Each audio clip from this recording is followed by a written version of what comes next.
Imani Show, I'm yours Imani. Our topic of today is how to know that he or she is the one to date. And today we have two guys who are dating, Paul and Faith. You're welcome to the Frank Imani Show. Thank you, Imani. Please tell us, how long have you been dating, and what was your first impression when you met each other? I'll start. We've been dating for 2 years and a few days. 14 days? 14 days, which makes that 2 weeks. This is the importance of dating. Yeah. So our first impression, my first impression was, so we met at a fellowship, a church fellowship, and during my first few days at attending the fellowship, I still fairly new. So I was just, adjusting to the environment. You don't know who to talk to. You're still trying to find yourself in a new fellowship. And so there was this beautiful girl who was seated just a seat before me. And on just one day after the fellowship was ending, I just, saying hi, introducing herself, but then she was really warm, she was really hospitable, she made me feel welcome. She had stayed there she'd been part of the fellowship for a longer time. So I really felt, that welcome feeling. That was my first impression of her hospitality and just friendliness. And you, Faith? Well, I don't remember the first time we met. I just know that many months later, from whenever that was, we started going to the same music group, and so we had started talking and were friendly towards each other, and so within no time it felt as if we had been friends forever, and we would laugh and joke around. I remember we had a very unique greeting which we would greet each other, and so for me, I'd say my first feeling at that point was just familiarity and safety, because this was someone that felt like home. So when you met in that fellowship, did you ever think that you could ever date? For me at that time, no. And for you, Paul? Initially, we were just friends, so initially, no. But I liked her first, so that thought crossed my mind way before I think it crossed her mind, and so because of a few factors here and there, I was a bit scared. So you are scared to ask her for a date? Yes. So what led you to pursue her? What are some of the qualities that you saw in her? So one, I think, as I had said earlier, she's very beautiful. She's a very beautiful lady. She loves God. She's very devoted. That is one of the first things I picked up. But she's very devoted in her personal pursuit of her relationship with God. She's a very kind person, very thoughtful. Probably one of the most thoughtful people I know. Very hospitable. Has a nice sense of humor. The list can be endless. Yes. But yeah, those are the main things that I really considered, because those are things I also value as a person. Okay. Now that Fred, you've heard what Paul has said. So what are some of the qualities that you saw in him that when he made a move, you were able to accept him?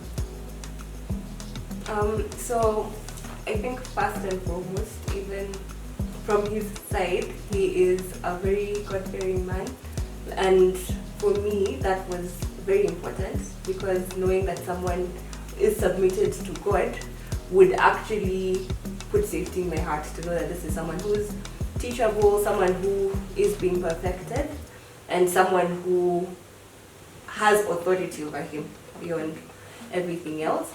And then apart from that, I find Paul to be a very gentle soul. So he's very gentle with how he deals with people. He's very kind even to his friends, his family. And I think for me that really was important because that for me is someone you can follow and know that they would possibly carry the characteristics of a lion and a lamb, yeah, in the relationship. Wow. Paul, Yes. were you nervous when you went to ask her for a date for the first time? Yes. What were your expectations? Let me answer this question in two levels. On one hand, she's my friend. We've been friends for a long time before. So I was confident, I was relaxed because I knew I was also going to talk to a friend. So that aspect really helped. But on the other side, I was going to ask a friend out. So you also don't know how that will go. But based on just our conversation, and I knew that either way we are going to, she was going to actually she was going to respectfully, even if she was going to say a no, I knew her well enough to know that it was going to be a respectful no. Even if because she said that yes, we are here. And and that is something. So was I nervous? Yes, because I guess it's normal for anyone because you're asking somebody something and you don't have control over the answer. Yeah, so you have to just wait and see how it goes. Faith, when Paul said that he wanted to meet you, Yeah. you didn't know why he was meeting you, so what were your expectations or what was going through your mind? Well, at that point, I can't say that I knew for sure, like 100%, that he was going to ask me out, but I had a premonition. I don't know if premonition is a word for it. But yes, I had a gut feeling that possibly that's what would have come out of that date. But I had been going back and forth, I think even internally, just to think about what that might mean for our friendship. I think I had mentioned previously that it wasn't love at first sight for us. I was afraid of even dating him previously because of our friendship, but now I think our friendship was the main propelling factor. So I also had peace to know that our friendship would actually help us through the question and the answer that would come. Yeah. So, would you point to us something outstanding about him, or even him will tell us, but something that is outstanding that made you decide that this is the one? Something outstanding. Yes, about him. Apart from what I've already shared. Yes, outstanding. We were saying outstanding. So like something that made him stand out from all the other men that I could have considered. Yes. I think it's our friendship. Yeah, I think if I can even look back at the point at which I was making the decision, for me, I was just really sure that this is a friend, and not just a friend who you can maybe tell jokes with and laugh and maybe have a good time with, but this is someone who could stand by me, someone who was willing to be patient with me, and I would be able to also extend the same grace to them. Yeah. So you did not see, most of the ladies, they might say, as I look at Paul, his height is a bit, his height, you did not look at about his height?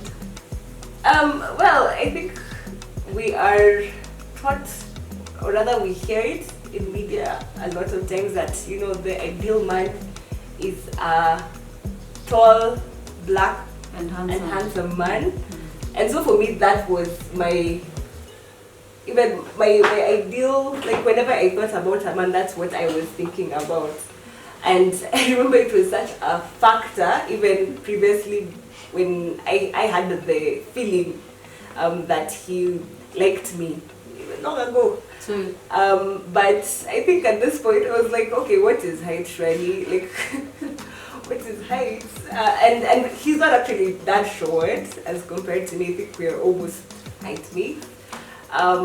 Yeah, but at that point, I think after weighing the more lasting and more eternal attributes, I felt like height was an issue. okay. Yeah, yeah. Paul, Yes. what is this outstanding thing that made you to pursue faith? Well, our friendship was really a big thing. Maybe not to borrow her answer. So friendship would still stand at probably number one. But the other thing,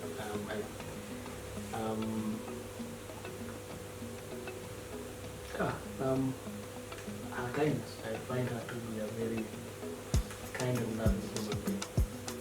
Okay. That stands out a lot. In the way just she treats different people, the way she even talks about her family, you can tell the love and just how much care and concern she has for them when she's serving people, when she's talking about her friends, when she's thinking about how she can go out of her way for her friends. I have really genuinely, even by then I had experienced it. But even I think in dating, through a journey of dating, I've even experienced it more than I had experienced before. She was really, really loving and kind. Another question is, or if you could share with us, what are some of the values that you guys hold together that makes you feel that indeed you are compatible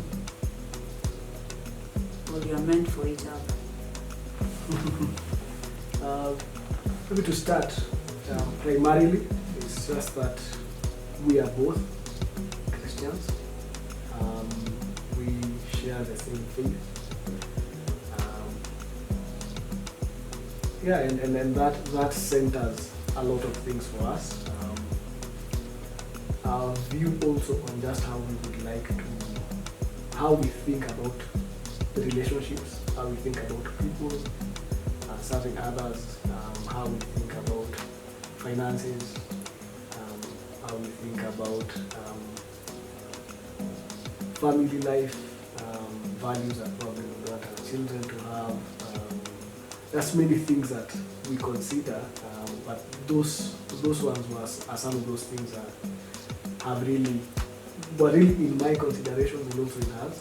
And as we talked, and that's a goodness, the beauty of being friends. We would talk about these things and we would clearly see, oh yeah, these things are aligned and we are really working in the same direction. So that's what I can share.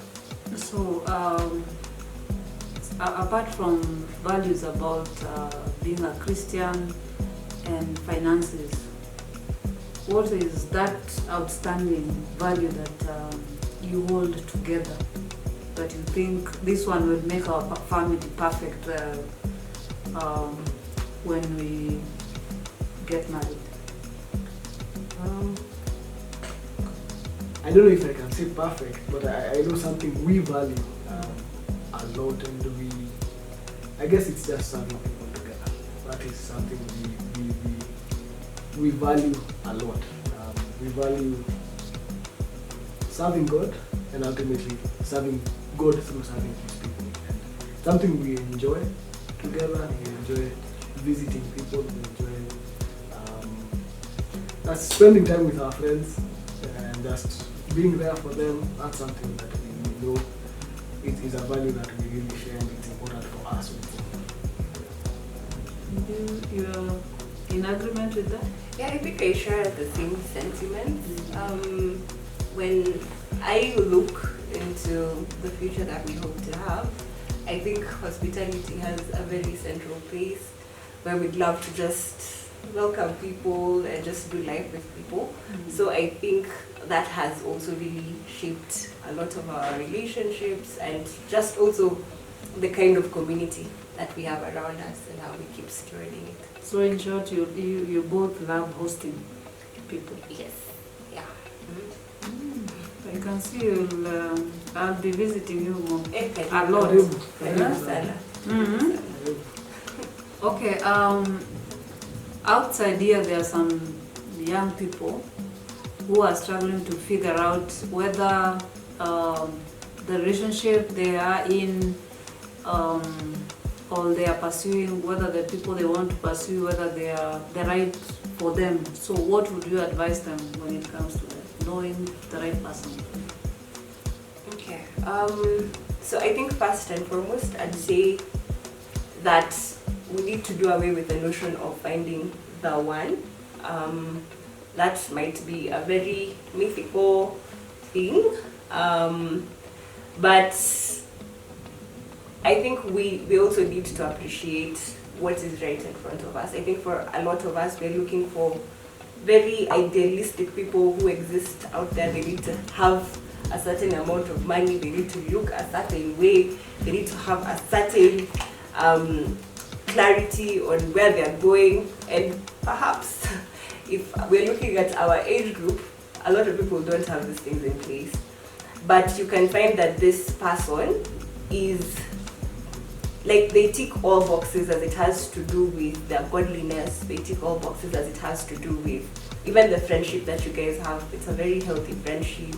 You're stirring each other up into godliness. You are, continuously encouraging each other along the way of life. And this is someone who you can vouch for, even in how they treat people outside of you. Because sometimes we have people who treat you nicely, and then they treat the waiter badly or their family members badly.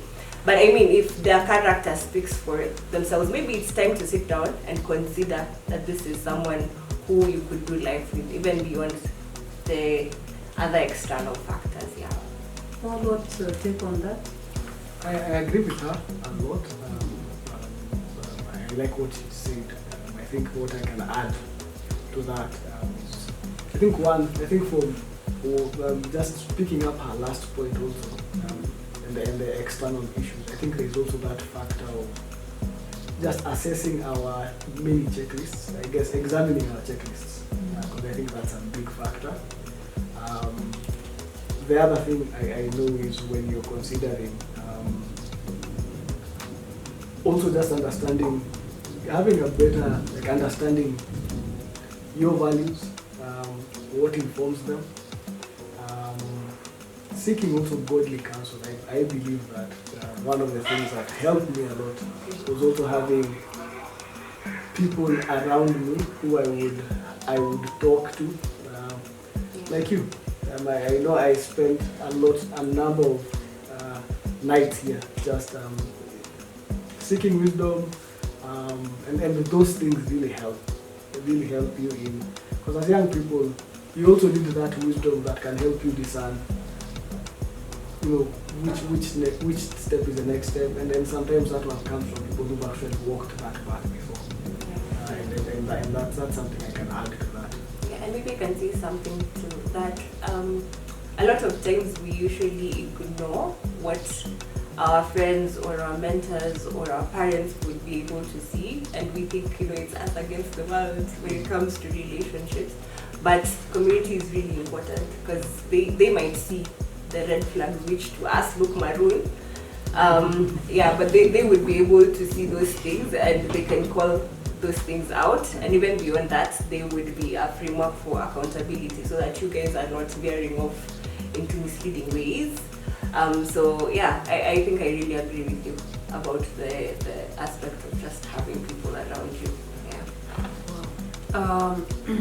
The other thing is, I have known so many people, they sit down or they are told, just go take a book and write a list of the qualities of a man or a woman you want to date or to marry.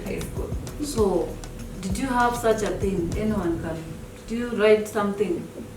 I did in high school. I did. I had a list of like 100 things. My God, I need to find that book and just check how far or how well I am doing in my list of 100. You might be Yeah. doing 100 out of 100. Oh, I mean, like maybe one, because God fearing was there. I'm sure. The rest I'm not quite sure about. But yeah, I did that. Wow. And you, did you write, Paul? No. I didn't have. You didn't have anyone to tell you that you should write those things. No, I had. I just didn't think it was important. Oh, wow. I just, my mind was not thinking about at least. I don't think I was even thinking about marriage when I was hearing about that. Mm-hmm. Write a list thing, and so maybe there are those mental, mental lists that you have that you've never written down, but you just have those mental checklists that and because of my height, those has to be shorter than me, things like that. But then over time,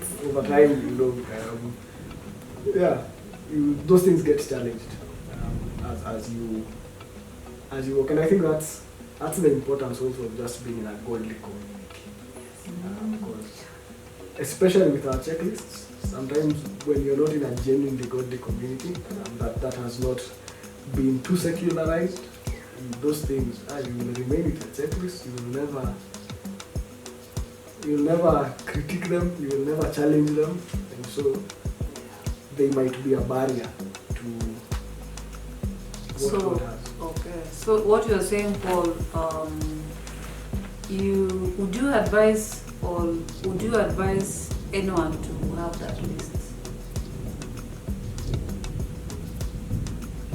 So I want someone who is tall, someone who has money, someone who is dark, brown, whatever. So would you advise them? No one can say. So I would say Mhm. it really ultimately depends on what is on that list. Okay. Yeah, because I think there are values that you should have as essential values that you're looking for. Those need to be in your list.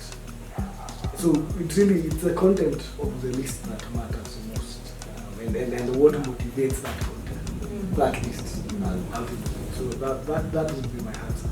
Yeah, I also think you need to have a standard, but I think possibly go beyond the physical attributes of someone, because hey, on the other side of tallness might be proper character development, or on the other side of rich banks might be premium tiers.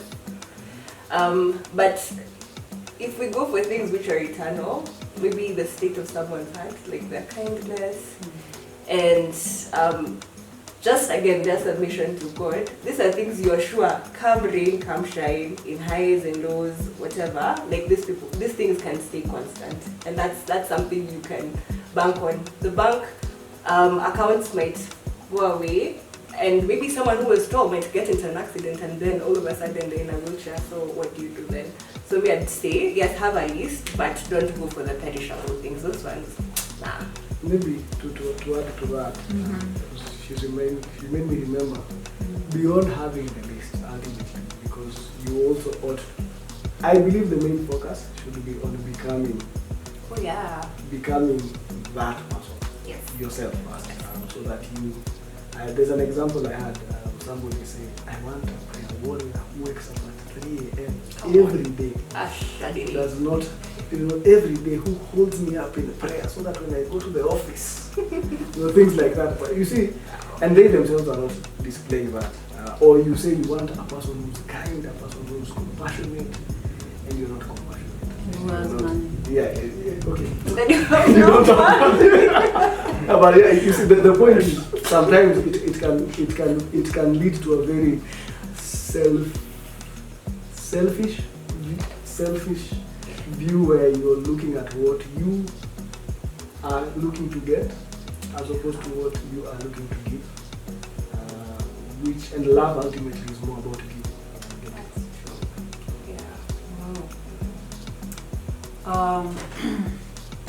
We've come to the end of our show. We had two people Paul and Faith, who has helped us to understand how you can know the right person to date. Thank you. Thank you for having us, Emmanuel. Thank you so much. You're welcome.